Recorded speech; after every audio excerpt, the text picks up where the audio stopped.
Welcome to Flipped Classroom. Today's lesson is on quoting and summarizing, how to support your ideas with evidence. An excellent writing strategy is to express your ideas in response to some other person or group. So when you're writing your essay, you should think of it as if you're entering a conversation. Start with what they say and respond with what you say.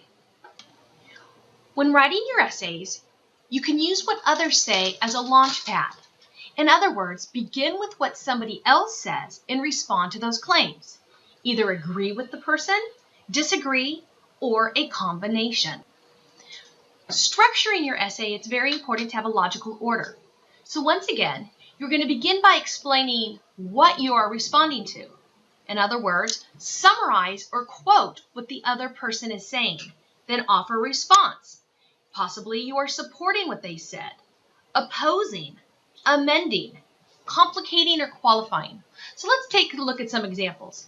If you are supporting what the other person says, you might use a phrase such as, his claim is correct because.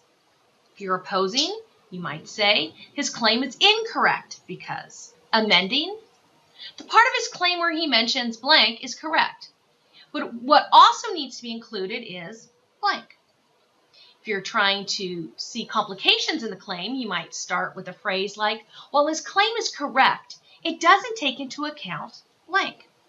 And if you're trying to qualify what the other person says, you might write a phrase such as, his claim is correct if you are only considering blank. So these are a few ways you could respond to a summary or a quote of what somebody else says. When I talk about summarizing, I'm referring to information from others that you present in your own words. Summaries are very complete understandings. They're long expressions of what somebody writes. A paraphrase would be shorter. It would be just taking the key words of what the other person said. Keep in mind, you always cite your sources. You need to let your readers know where you found that information. Also, have a point. If you look over here at this cartoon, you will see that a typical list summary isn't effective.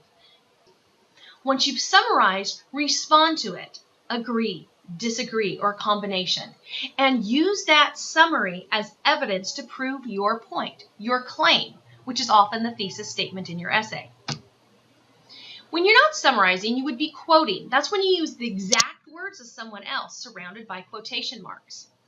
It's important when you quote that you do not add the word that. The word that signals that you are summarizing. For example, he said that he was hungry. If you're using a quote, you would say, he said, I am hungry. Also notice that periods go inside quotation marks. If you're adding a citation, then the period goes after the citation. Once again, with quoting, just like a summary, respond to it, agree, disagree, or combination, and use this quote as evidence for the point you are trying to prove. It's very important to frame your quotes and summaries. You need to let the audience know whose words are they, what do those words mean, and how do those words relate to my essay. How to frame your quote takes 4 steps. 1, you need to add context. 2, you'd want to add a lead-in. 3, you'd insert the quote or summary, and 4, follow up with an explanation. How do these words serve as evidence? And make sure you avoid phrases like, this quote means, or this quote shows. Let's take a look at an example down here. In green, you'll see the context. I took my kitten to the vet to see if she needed shots. Followed by the lead-in. The vet reprimanded me by asking, why did you wait so long? You are putting her at risk. After the quote, the explanation. Her words of warning about the immediate need to protect my kitten against danger spurred me into action. So once again, you can see I add context so the reader knows why the quote is being said, a lead-in to announce the speaker, the actual quote and summary, and an explanation.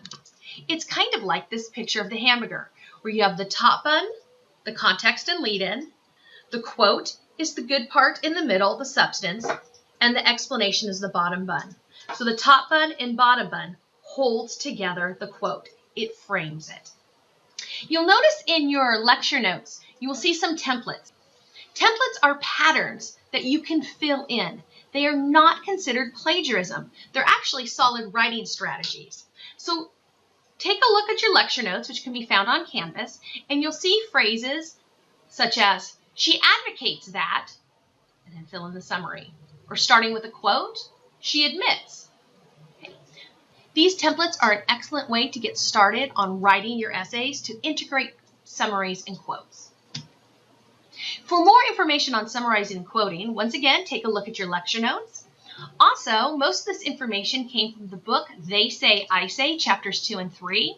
You can find a PDF version of that book if you go to Google and type in They Say, I Say PDF, or you can purchase the book.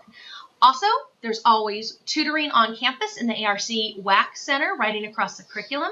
And I do hold office hours online through Confer Zoom. Thank you for joining me today in Flipped Classroom.